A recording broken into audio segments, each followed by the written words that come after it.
Walhasil akhirnya hamil dilaporkan ke Nabi Dawud. Nabi Dawud bareng dilapuri sing 4 ini termasuk tokoh. Rasa diteruskan tokoh agama nanti keliru, nanti geger. Pokoknya tokoh lah. Ya aja meni tokoh birokrasi kok banyak yang tersinggung. Pokoknya tokoh. Malah itu orang terpandang. Sehingga cerita Nabi Dawud dilapuri paling dihamili anjing. Yang 4 orang itu bilang gitu. Nabi Dawud, ya namanya orang soleh ya. Daripada mengkasuskan orang yang enggak kasus, diam aja. Setelah keputusan itu kelar, Nabi Sulaiman itu masih umur 13 tahun. Kalau saya hakimnya, maka akan saya putuskan tidak seperti yang diputuskan bapak saya. Padahal Sulaiman itu bin Dawud.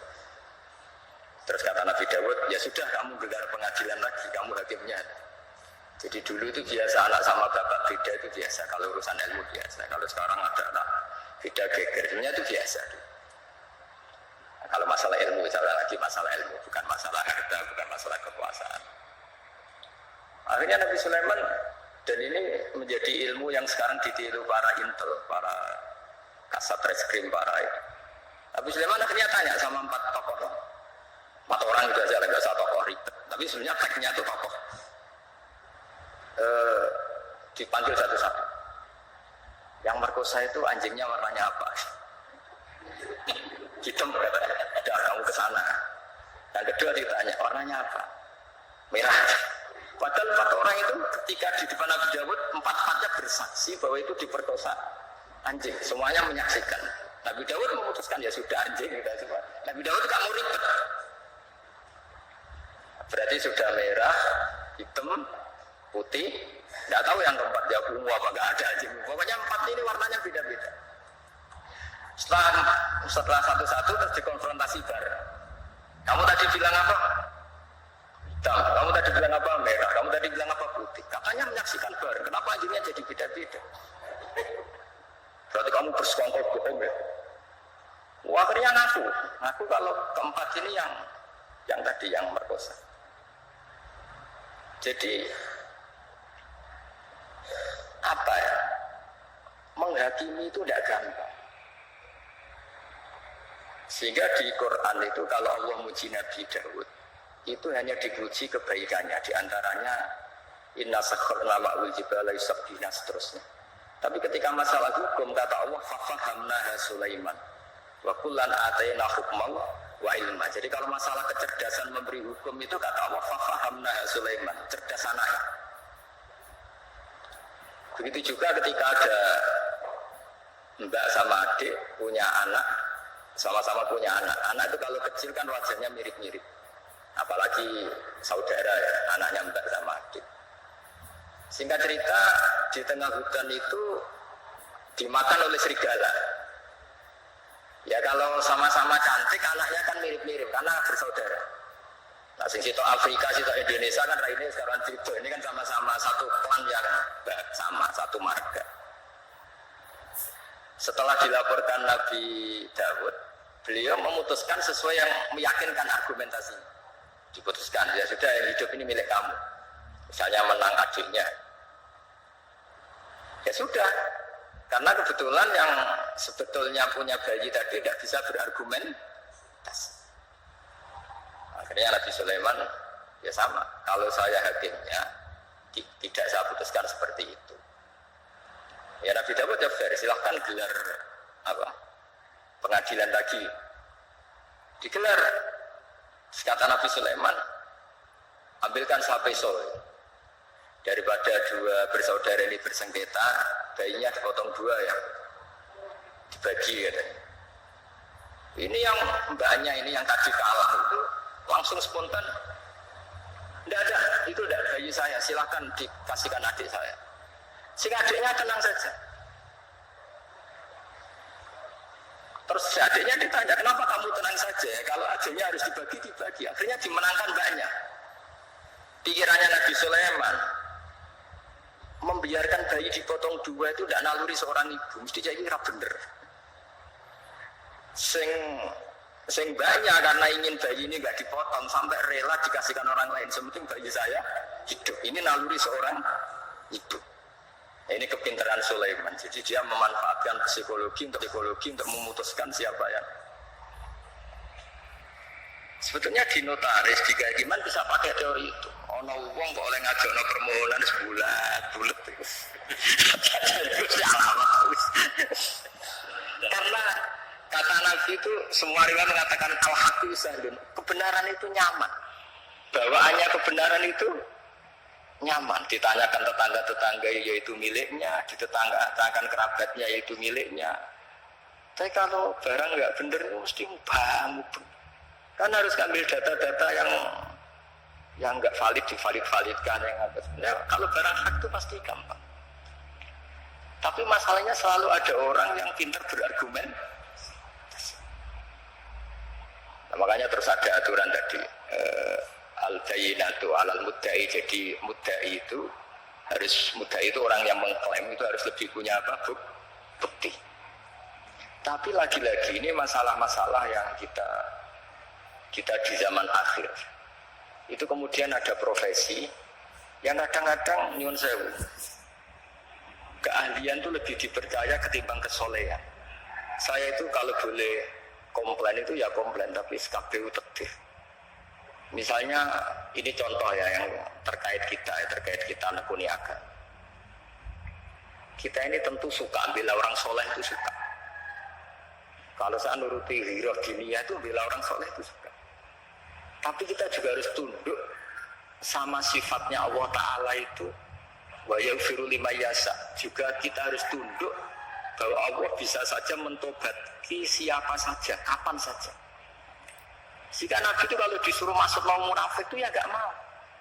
Bisa saja Allah itu arodawahu bil khair entah kapan. Kayak apa bencinya Nabi sama Wahsy? Karena membunuh orang paling dicintai Nabi itu Qatilu Hamzah. Tapi malah Wahsy dikasih apa? Tobat sama Allah. Makanya kata Imam Ghazali, berapa orang sing sabbal anbiya akhirnya yatubu alaihim. Itu yang akhirnya iman sama Nabi itu dulu orang-orang yang pernah ingin bunuh Nabi. Iya, Abu Sufyan itu yang mimpin perang Uhud, Abu Sufyan, mimpin perang Badar, Abu Sufyan. Tapi akhirnya tobat jadi mertuanya Nabi. Sehingga kita ini atas nama agama juga ininya bilang orang soleh mati-mati.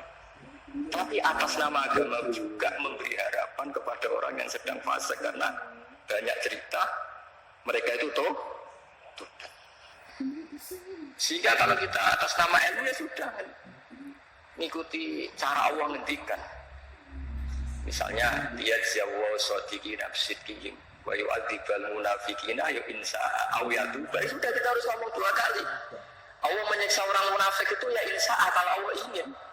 Aw yatuba atau Allah memberi tobat. Jangan karena kita marah seakan-akan orang itu pasti kena siksa. Tidak mesti juga. Bisa saja Allah ngasih ampunan. Makanya ada 2 hadis terkenal dalam hal ini. Yang satu Nabi pernah ngendikan al-qatil wal maqtul finnar. Yang bunuh maupun yang dibunuh sama-sama di neraka. Sahabat komplain, hadza al-qatil fama balul maqtul. Oke, kalau pembunuh di neraka masuk akal ya Rasulullah. Kalau yang dibunuh kenapa harus di neraka? Jawab Nabi itu unik. Yang dibunuh itu sebetulnya masalah nasib saja, mentalnya tetap pembunuh. Sehingga dia harus tetap ketika orang duel sama-sama pakai pedang, semua mentalnya apa? Pembunuh. Mentalnya sama-sama, cuma inisial mati, tapi mentalnya tetap pembunuh. Sehingga dengan dihitung niatnya ini, ya sama-sama harus di neraka. Al-qatil wal maqtul. Tapi Nabi pernah ngertikan juga. Suatu saat sange rahmatnya Allah, al-qatil wal maqtul sama-sama happy di surga. Sama-sama senang di surga. Hada yaqtulu hada fayatubu hada, ya akhirnya ketemu di surga. Ya tadi Sayyid Hamzah karena dibunuh Wahsy, beliau syahid langsung surga. Wahsy karena tobat dan mengkafaroi membunuh Musailamah al-Kadzdzab juga di surga. Semuanya mungkin karena Allah yaf'alu ma yasha. Dan Allah yaghfiru liman yasha wa yu'adzibu man yasha. Nah di sini kenapa banyak kiai alim itu tidak tegas. Kata orang yang nggak pinter, kiai NU ora tegas. Saja nih kok perkara tegas ora tegas. Yo pancen ngaji, untuk ngaji wis ngene iki wae. Jadi bukan urusan tegas gak tegas pancen untuk ngaji kabeh ora mesti. Sehingga sing soleh pun berdoa mati-matian supaya husnul khotimah. Kita mungkin saudaranya itu 5. Ternyata mungkin di antara mereka ada yang cara mendapatkannya itu coro Jawa menang-menangan. Ya kan kita tidak pernah tahu.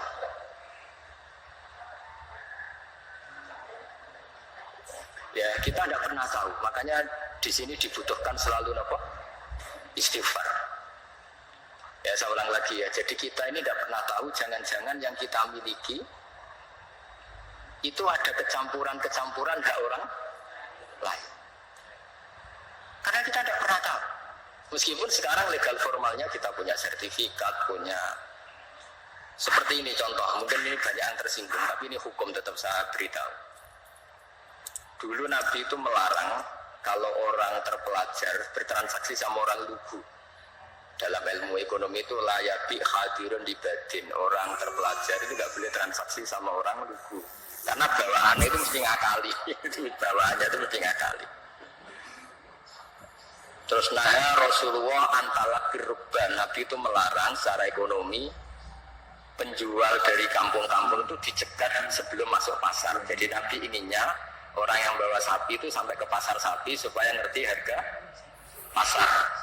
Tapi kadang-kadang tengkulak itu suka dicegat di perjalanan, apalagi dulu belum ada internet, belum ada HP. Terus orang dicegat ngertinya yaitu sudah harga terbaik. Padahal itu harga paling murah. Itu sehingga Rasulullah antalakir rubban. Terus di kitab Fathul Mu'in, ini dengerin semua makar-makar ini supaya tobat. Di Fathul Mu'in itu walayasihu bi'ul fuduli. Jual belinya maklar itu enggak sah. Di kitab Mu'in kan. Tapi Indonesia kan enggak anut Mu'in, anut untung rugi kadang-kadang gitu. Jadi misalnya gini Pak Arifin ya. Saya ini orang desa bawa sapi ya, kalau sudah mbah-mbah tua itu. Sudah mbah-mbah tua bawa sapi. Biasanya bawaannya maklar itu, Mbah, ini jenengan sapi ini kepengen pajeng pinten. Ya 10 juta. Udah Mbah 10 juta. Biasanya Mbah tua itu dilungguh noneng warung, kon ngopi. Dibiayai paling 5.000-an kopi. 5.000. Terus si Pak Arifin tadi jual sapi itu di pasar. Kalau laku 11 juta ya dijual, baik mau dikasih 10 juta. Tapi kalau lakunya hanya 9, gak ngangkat Mbah dibalik nomennya.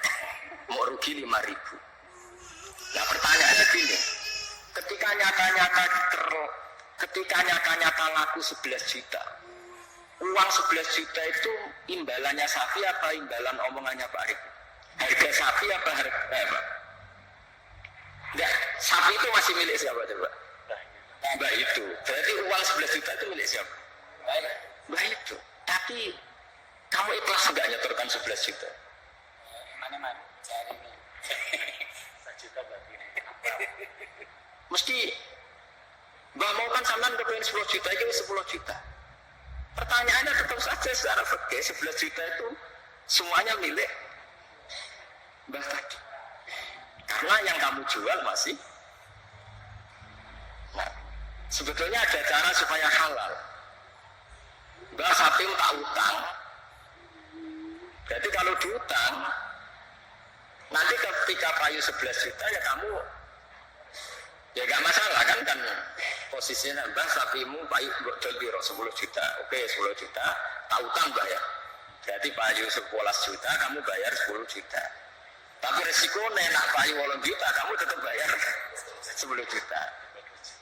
Tapi kalau selama akadnya maklar itu yang kamu jual tetap milik Mbah itu, dan berapapun harganya uang itu ya milik Mbah itu, karena as-saman fi muqabalatil mabdi, harga ini tetap harga barang yang dijual, sebenarnya itu masih milik Mbah tadi. Jadi nah saya tidak tahu apa mazhab lain membolehkan itu enggak, tapi tetap normalnya itu ribet. Jadi makanya Nabi itu dulu tuh nggak suka kalau ada orang lugu-lugu dagangan ke pintu, nggak suka. Sampai Nabi ngertikan layak di hadirun di badin. Hadirun itu orang kota, badin itu orang peduli. Saking ininya itu. Artinya mungkin di notaris, di kejahakiman, di kejaksaan itu aja sampai lawang terpelajar berperkara ambek wong lugu bawaan iki bodoni iki dibodoni kan. Apa juga kita harus pakai hukum seperti itu? Potongannya kok lugu mbek wong pinter. Sik mbah ora babak kok sik golek. Golek sing babak. Jadi ini kebenaran saya itu memang ingin mengungkapkan ya. Jadi cobalah perbaiki perilaku kita. Jangan sampai ada pembodohannya dalam perdagangan maupun dalam pendidikan. Dulu ketika kita komplain sama sistem pendidikan nasional, kenapa sering ada regulasi juga gitu. Masa yang di NTT sama daerah-daerah terbelakang, standar nasionalnya disamakan yang di Jakarta. Kan nggak boleh. Sama sebenarnya di perdagangan juga gitu. Masa orang pinter boleh pula barang di daerah-daerah yang terpencil. Mesti bawaannya juga ngakalin gitu. Jadi cuma ya gimana ya kita seperti itu mau, cuma ini cerita ngaji, kamu ngelakoni ke monggo boten di istighfar supaya ini kan cuma sebenarnya harus ngomong supaya orang itu ngerti lah sebenarnya agama ini menata semua. Soal kita tidak bisa melakukan itu ya kita istighfar, tapi agama ini sudah mengatur semua supaya sistem ini supaya mengayomi. Kalau keluar itu anggar ono desa kadang-kadang kulo itu kan kecelok kiai gede ya, kadang-kadang wong iku pengen Gus kulo niku di tanah sampean tentang daerah iki kidul Gus regane murah. Ayo mending ya. Sampeyan nek pinter wae dagangan ribet pinter sih. Karena sampeyan butuh duit tenan nulung malah rapopo gak ribet sanggep bae hibah kekean mergo ribet. Saiki ora wong duwe iku seneng wong desa tetep goblok. Dan tetep kena di akal. Makanya kadang-kadang nyuwun sewu dinas pariwisata barang nggak harus istighfar. Mesti istighfar begini. Kadang-kadang nyuwun sewu juga yang wisata. Yang wisata nak ditakoki, kenapa kamu suka main di daerah ini? Saya senang, masyarakatnya masih tradisional. Oh sejak adol serabi isu-isu. Mereka ini bangsa kita yang juga ingin maju, tapi sing tukang wisata senang nak mereka tetap desa, jadi gue tontonan, bukan? Gue objek. Kita ini katanya mau mengentaskan dari yang nggak terpelajar menjadi terpelajar. Nah, kadang-kadang manusia pedalaman yang jauh tinggal tontonan, manusia pohon tinggal. Udahlah, kiai ya istighfar, saya sebagai ulama juga istighfar, semuanya istighfar.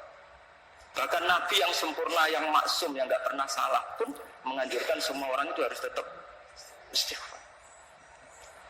Tapi kamu misalnya benci dinas pariwisata ya keliru-kelirunya tadi. Awal mereka terakses oleh publik ya gara-gara ini. Dan barokahnya terakses ini suatu saat anak-anak kedalaman ini akhirnya terbelah. Kita tidak pernah tahu hikmahnya. Jadi pokoknya semuanya terus butuh istighfar. Nggak bisa enggak. Ya misalnya secara legal formal, Pak Imam ini PLT Bupati Rembang, mimpin Rembang. Tapi secara hukumnya Allah misalnya, jangan-jangan kamu pimpin tuh wali, orang wali mimpin wali kan kurang ajar misalnya. Jadi hukumnya semua hukum ya ribet kan ada itu hukum. Tapi ya sudah kita ya ikhlas wae dipimpin pada ini aturan tuh ini. Karena kalau ada guyon be Pak Ganjar dengan tentunya mimpin kula sono nang akhirat genteran. Karena memang harus seperti itu. Karena juga ulama juga wali jadi ning dunia dipimpin nang akhirat dipimpin menang ribet. Jadi kudune gentenan oh. Iya, gantian. Nah ini pelajaran bagi kita. Jadi di antara keinginan Rasulullah SAW itu orang-orang yang tertinggal itu sampai masuk pasar Arifin supaya ngerti harga pasar sehingga mereka terpelajar. Sama lihat di bab di Sahih Muslim atau Bukhari itu betapa Rasulullah itu di bab itu diulang-ulang. Nah Rasulullah antalakbir rubban layati hadirun libadin. Tapi ini orang sudah mulai lupa, malah senang kalau ada orang-orang lugu senang. Kalau anu desa wae ijek murah. Nah, ini kalau apa? Artinya kan kita sebetulnya suka kalau bangsa kita ini dengan kono wae masyarakat ijek desa. Seneng. Anak bangsa sendiri, saudara kita sendiri, kene wisata dhuwur gubuk, delok petani ijek desa seneng. Mulane atine kena diakali. Kok sing seneng rabi ya ngono. Rabi ini kan murah. Irit. Irit.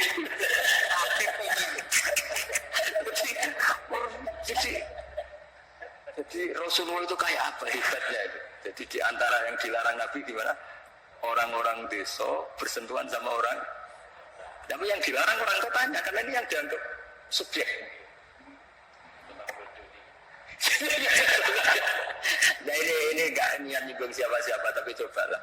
Ini ngaji supaya ngerti lah bahwa betapa agama ini mengatur apa semua. Ya, saya kira demikian. Assalamualaikum warahmatullahi wabarakatuh.